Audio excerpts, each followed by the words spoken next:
Ladies and gentlemen, this is Joe's Classic Video Games back with another cool pinball repair video for you this evening. We've got a really neat machine here that a customer has brought us to get repaired. This is a 1960 Williams Serenade pinball machine. It's right in that gap between the old school EMs and the new school EMs, so this should be an interesting one. It's got awesome artwork, and it's one of the later Woodrails. I don't know how long they actually made Woodrails, but called Woodrails, of course, because the side rails on the machine are wood. So this is 1960. Here's a firepower from, I believe, what, 79 or 80. Of course, by then they had metal rails. Do I have another Williams? I don't have another Williams in, but a lot of the ones in the 60s actually had metal side rails too, so I don't know when the wood rails stopped. It almost looks like this area here was there was like a cigarette holder. It's a weird little thing. It's like it kind of ripples like this, and you can put 4 or 5 cigarettes on it. But the ones I've seen had them on both sides, but maybe they weren't original and someone just added one to it. But anyway, what a cool looking game. Now this particular one, I noticed right away, has the wrong legs on it. They're too tall, so it leaves the lockdown bar, the belly bar, where the machine is sitting a little bit too tall. You can see compared to those other ones. So at some point an operator picked this up somewhere and was moving it around, and whenever he had it broken down, the legs must have got misplaced or mixed up with some other ones, and they ended up just putting the wrong ones on it. So it's a little bit too tall, but hey, I'm a tall guy, so it doesn't bother me. Nice vintage paint. Now you could completely repaint this, but it's only original once, people. I bet some of you hate that saying, and I don't know what happened here. What is that all about? I guess that's just old school wear. I don't know what would have caused that.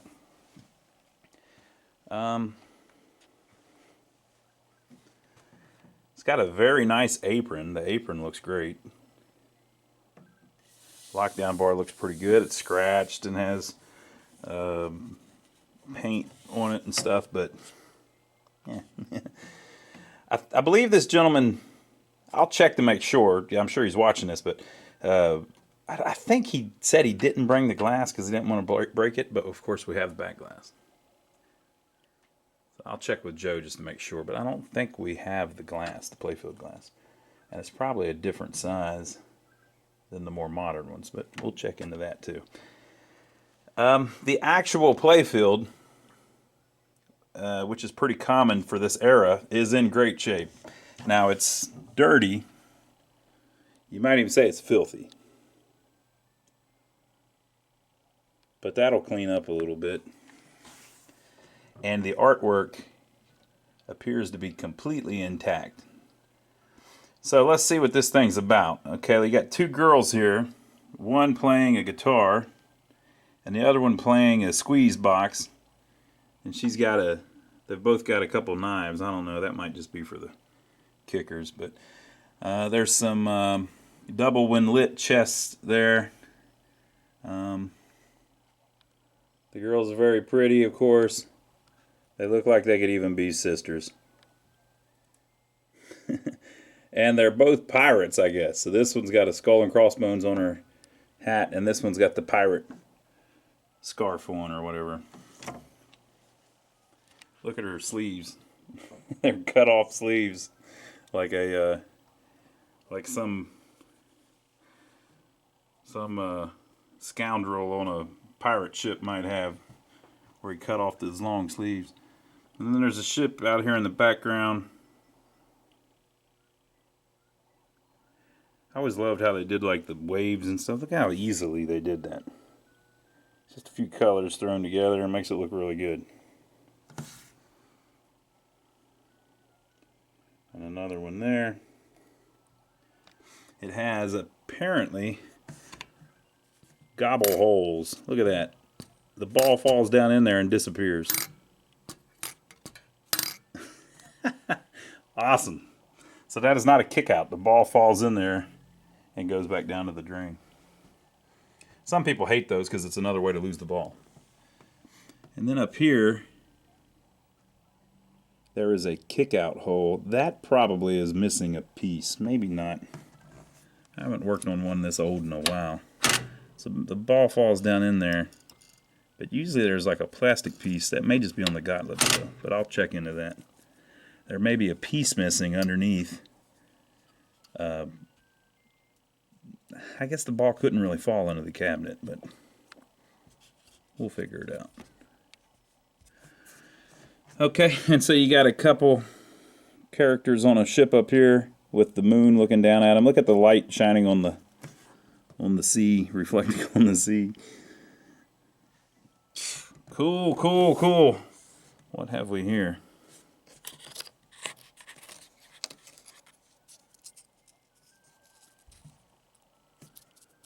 What in the world?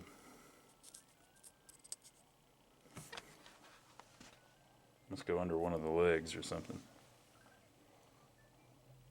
We'll save that.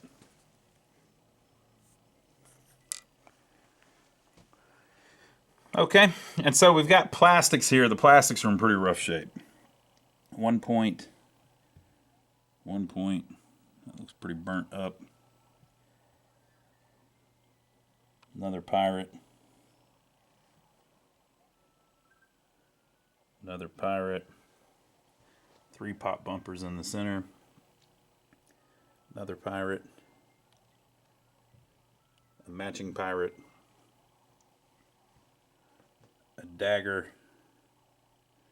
Another dagger. 10, 20, 30, 40, 50 selector. Does that have lights under there?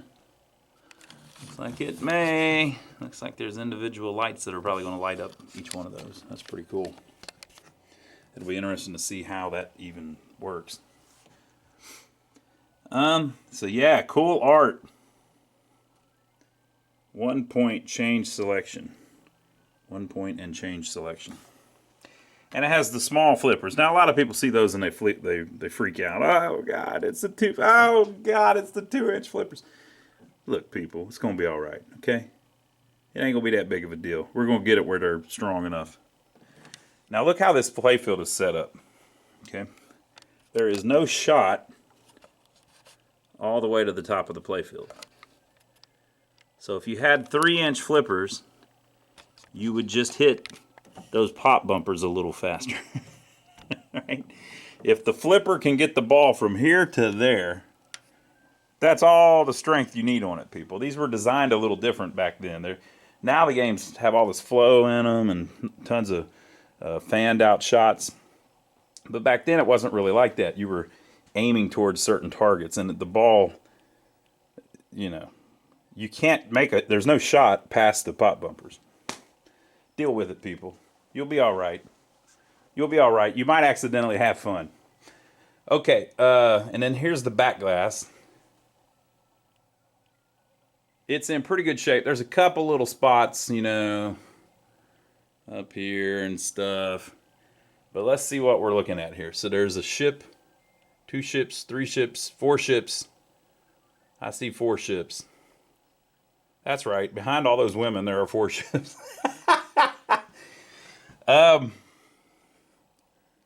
Let's be moving, son. It gets me here. I guess he's pointing to his heart. It gets me here. Ball in play, and you can see where it's going to light up. 3, 4, 5. So there's a girl here wearing short shorts. They're not really short shorts. Just regular shorts. Playing a guitar. And she had time to put on pearls. And she has something on her leg. I don't know what that is. Oh, it's her boot. Look, the other girl's got boots like that too. Okay, and then you got this girl who is doing some kind of mambo or something. I don't know.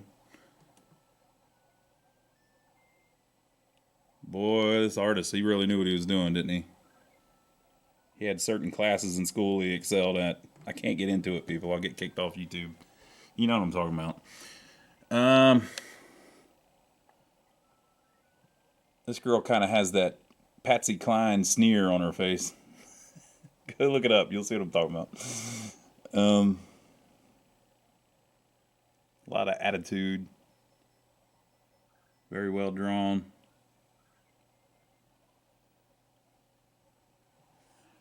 Very cool.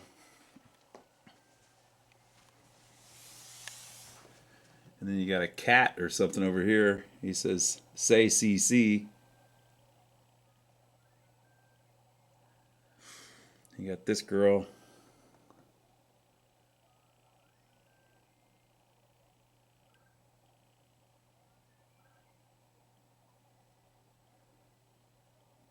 With her fingernails painted. This one too. Really cool. And then you got this guy. Oh, God. Nobody likes a guy like that. Come on, man. Get the hell out of there. You're messing up our picture. It's a 3-score game, and then it has a light if you get 1,000 points. Now, every time I point this out, everybody always goes, what happens if you get 2,000 points? If you get 2,000 points, you get 1,000 points.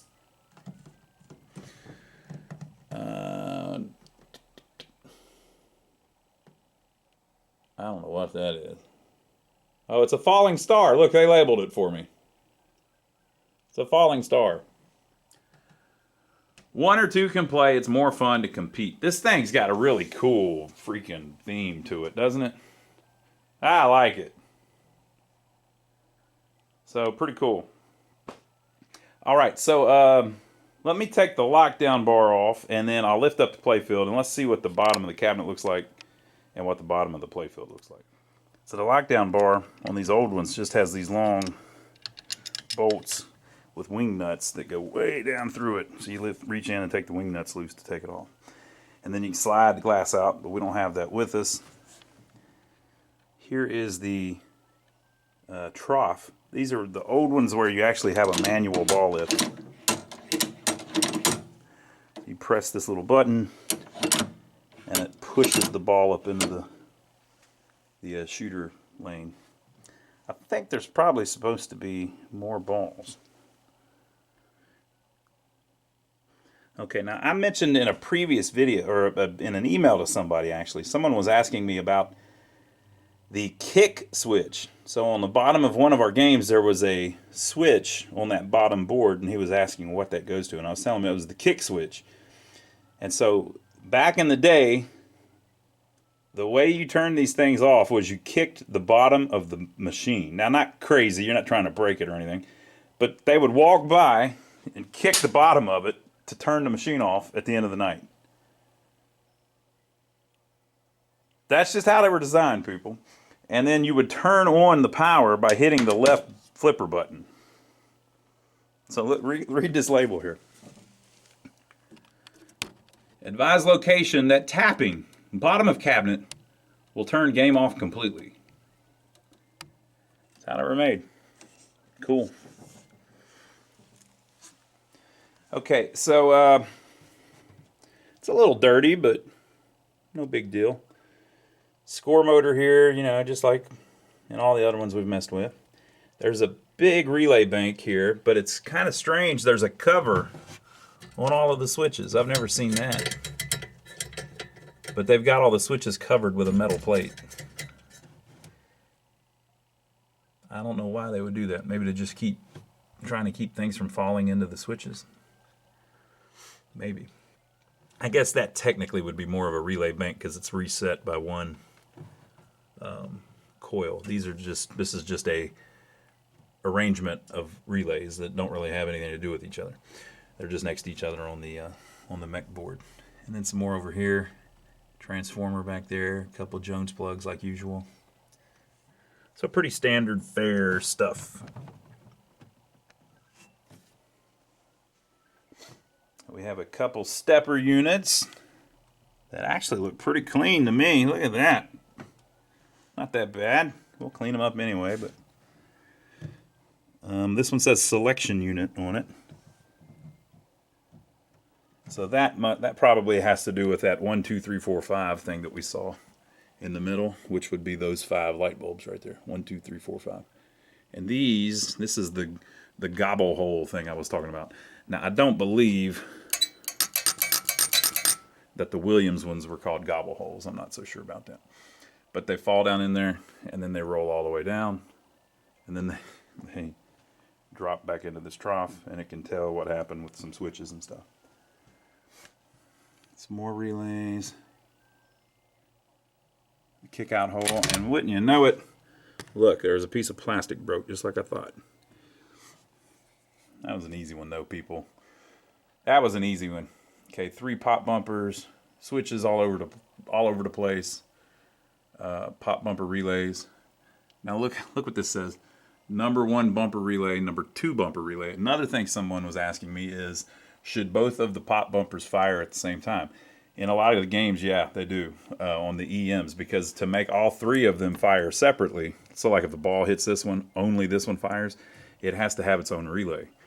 So sometimes if 2 of the pop bumpers scored the same, they would just use 1 relay. So whenever you hit one of them, both of them go down. It's just how they designed them. I don't know for sure there's no 3rd one on this one, but probably. Okay, there's the flippers and there's the kickers. Okay, so let's look in the back of it and see what's going on back there.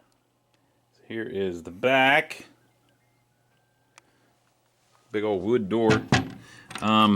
We put a lock on it whenever we put the head back on it after the gentleman brought it to us. Nice new lock. Now I got to tell you, some of you will know what this sound, what I'm talking about. Some of you won't. These things smell a certain way. The best way I can describe it is it's the smell of burning dust and oil. I've thought about this a lot. That's what it is. It's heated up dust and oil. Because all of these coils get hot, and there's some heat gets in here, and the light bulbs and everything, and there's dust on everything, and there's oil on everything. And so it's like, it's heated up, burning dust and oil. And that sounds like, oh, that smells nasty. No, it has like its own kind of smell to it. Vintage electronics kind of smell like that. So I can smell that now. So here are the big 6 score reels. Williams big old wheels. There's the replay unit, which they have a case around. Now, why would they do that? It's so that kids can't stick something through the back of the door and hit a switch or something and add up a bunch of credits. And then it's got these little relays. I've seen these before. Instead of having relay blades, they kind of have thicker contacts. More heavy duty. And you might say, well, why did they do that? Why didn't they just make them like the other companies? Well, some of them are. I don't know. They must have had some reason. Might have been a patent thing, or there have been thousands of patents on pinball machines. So just every little thing they would patent and then try to sue the hell out of each other, because there was a heated rivalry between Williams and Gottlieb and Bally. They were all trying to take each other's share of the market. And then you've got these blades here that are where the connectors for the head plug in. Look at that. Beefy, baby. And someone has been kind enough to mark them, to color code them for us so we know which one goes where.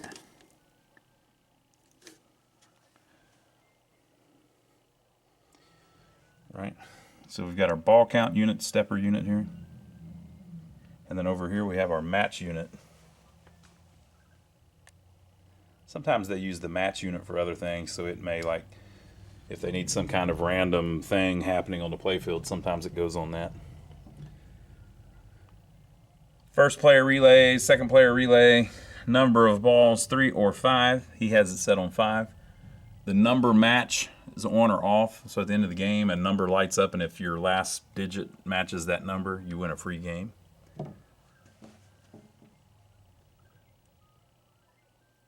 Double number match adjustment. Okay. Oh, look what it's saying. Double number match adjustment. You get 2 replays, 5 replays, or 10 replays. It's set on 2 replays. So that may be that if both people match, it's such a unique event that they allow you to win up to 10 replays just for the heck of it. That's what I want to guess that means. Score adjustment. This is to set what score you get a free game at. Very cool. First player score reset relay, second player score reset relay. It's actually pretty sparse. There's not a ton of stuff in there. That's very fixable. So there you go. That's what we're starting with. Very, very cool. Let me lay that down, and we'll this board, the light board, and we'll look at the back of the backglass and see just how bad it is, because you really get the full story from looking at the back of it. Okay, so it's filthy, but it's not that bad. Someone has actually painted it. It's hard to tell, but it has been painted a long time ago. See that?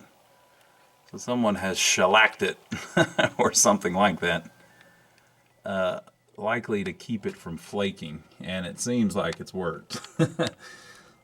So bravo to whoever did that back in the 60s or whenever. It's yellowed a little bit, but that's very cool.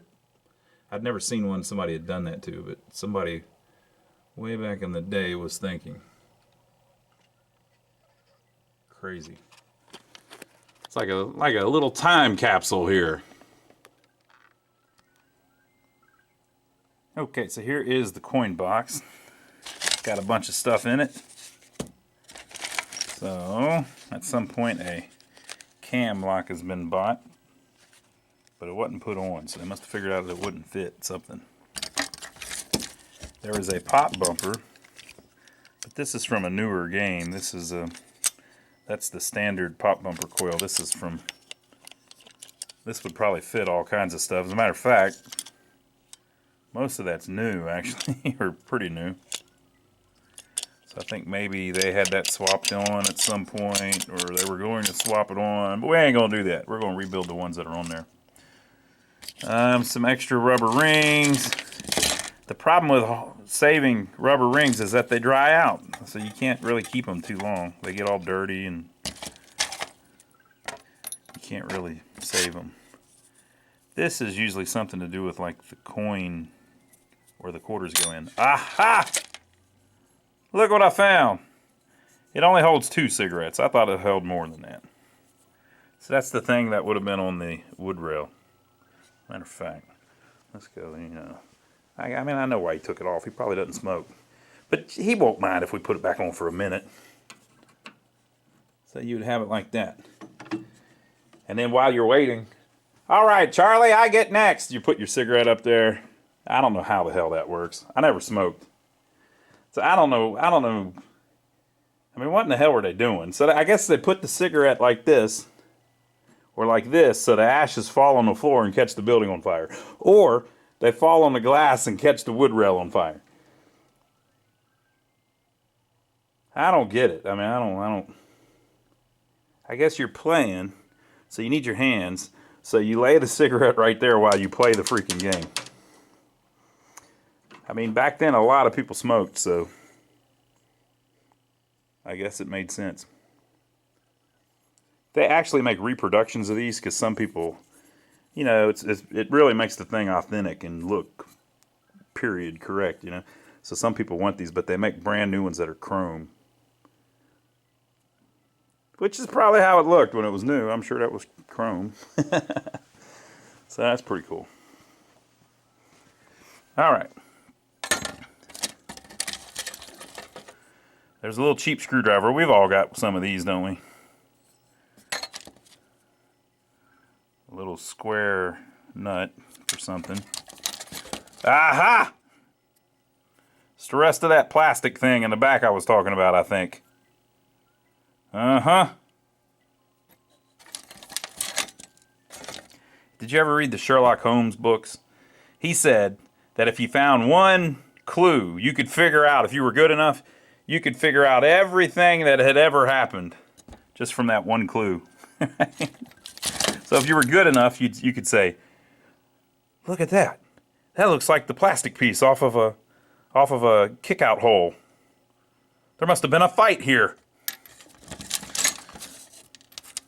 Boy, that's a heck of a washer. Probably for one of the head bolts. Tons of light bulbs.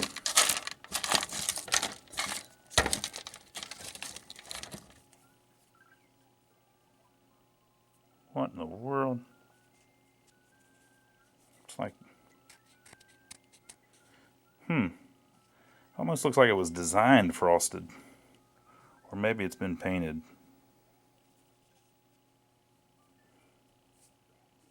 Look, it kind of looks like they painted it. I don't know. It's old. Who are we to say, people?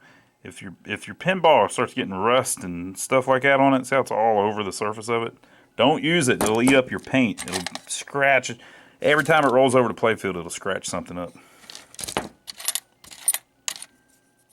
Yeah, this is usually for something like where the quarter hits it, you know, like these are. I don't know. That's the piece of wood we found. Here's one of the big wing nuts that holds the lockdown bar on, and then the other one was a small one, so who knows. See how this ball is smaller than the other ones? That may be for the tilt.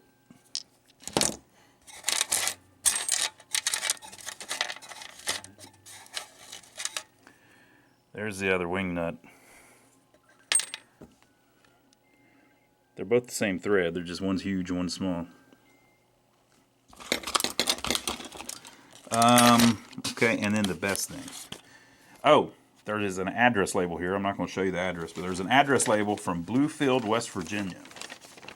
Now, you may know I'm a West Virginia boy myself. Born and not raised. So, Bluefield, West Virginia, I believe this game spent some time there. Spent the night in the can there at least once. So here are the schematics. Let's make sure they're actually for this game. For Williams Serenade. That's all we're going to need to fix the whole thing, people. That ought to get us going. Very cool. Neat old game. Okay, so I put it all back together. We're trying to do this new thing where we try them out in the, you know, as they come in, just to see what we're starting with, right? Because we're trying to see how the customer would have saw it. Now, whenever we fix them, we usually just go through and start at the beginning, and I didn't put my wing nuts back on. Start at the beginning as the line enters the machine and just clean all of the switches, rebuild all the stepper units, you know, and work on everything as we go. And then whenever we get done, it kind of halfway works, and then we kind of troubleshoot the last few things. But we've been trying to, whenever we first get it in, plug it up and just see what it does, just so we can see kind of the customer, their view of the machine. Now, before you do that, though, you should always look in it just to make sure there's no major issues. Like, for instance, the head hadn't been plugged in yet. That wasn't really a major issue, but if those blades were laying down inside the cabinet, when you turn the power on, it might send power. It might be touching something and short something out or whatever. On these EMs, it doesn't usually, there's really not much to short out, but you can literally burn stuff up. So it looks like there was nothing loose in there that's going to give us problems. We've plugged it into the wall. Let's see if it does anything. Now, I don't remember how you turn it on, because there's no power switch, right? I think the gentleman wanted us to add a power switch. Nothing.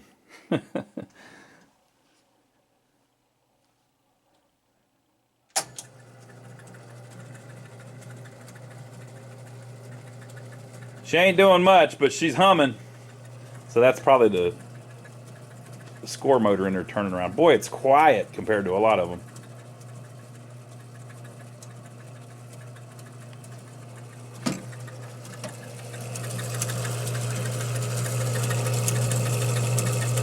see the switches moving. We're getting more. It reset one of the score reels.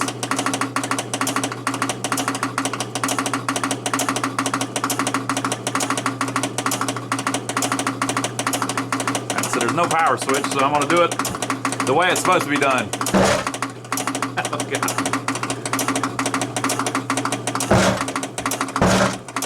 That ain't good. I hate to do that with that. I don't want to beat up the guy's game with that coin box in there. It said a light tap, didn't it? Didn't it say a light tap on the bottom?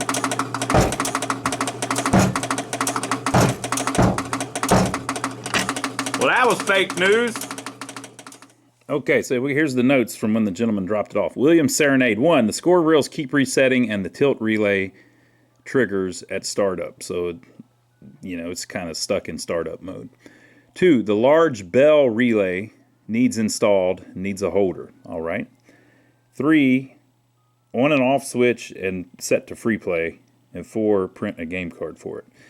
Okay, so that's kind of the things that he noticed and you know, his comments and things that he wanted done on it, and we'll do the rest.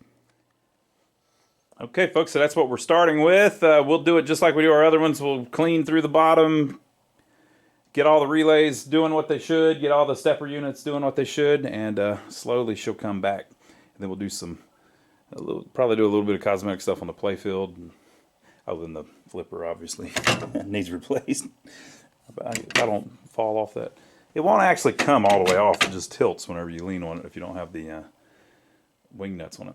So there you go. Make sure to leave your comments down below. Let us know what you think about this era of Williams machines. Have you ever played any like this? These late model Woodrails, I guess you would call it. So let us know what you think. Make sure to give us a thumbs up for taking the trouble to film it for you. Check out our website, lionsarcade.com. We have all of our prices and pictures and descriptions of the stuff that we have available for sale right now on the website. We also have a parts page on there where we have links to some of our t-shirts and things like that, and then also parts that we use in some of our repair videos. So go check that out. And if you follow any of those links on there, sometimes they take you to Amazon depending on which link it is. If you go to Amazon through one of those links or the links down below under this video, it gives us a tip for whatever you buy while you're on Amazon. So you can use our link to go peruse and then buy some shampoo, and it gives us like 3% or something like that of whatever you buy. So we appreciate everybody that's been doing that. And finally, last but not least, don't forget to check out my brother Donnie. Now, we work on these old pinball machines, arcade games, and jukeboxes. But my brother Donnie is more into cars and trucks. And we have a couple old buildings in a small town near here that we bought in the downtown area that were dilapidated a little bit, and we're fixing them up, trying to get them ready to rent to help kind of revitalize their downtown area. So go check out the My Brother Donnie channel. I'm over there with him a lot on that.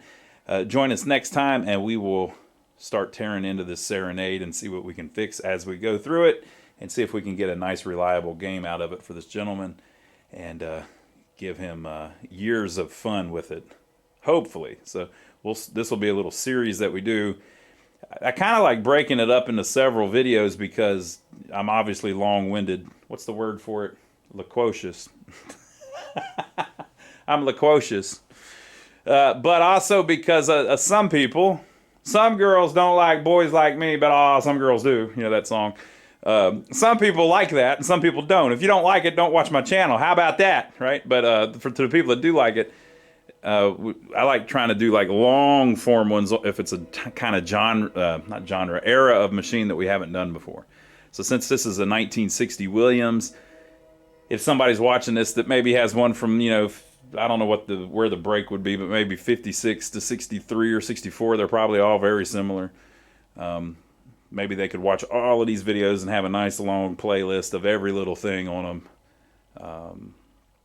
And it'll help them fix theirs. So we'll probably do several videos of this, just going through each little part. But this will be a good little intro to it. So I hope you enjoyed it, and we will see you on the next one. This is Williams Serenade.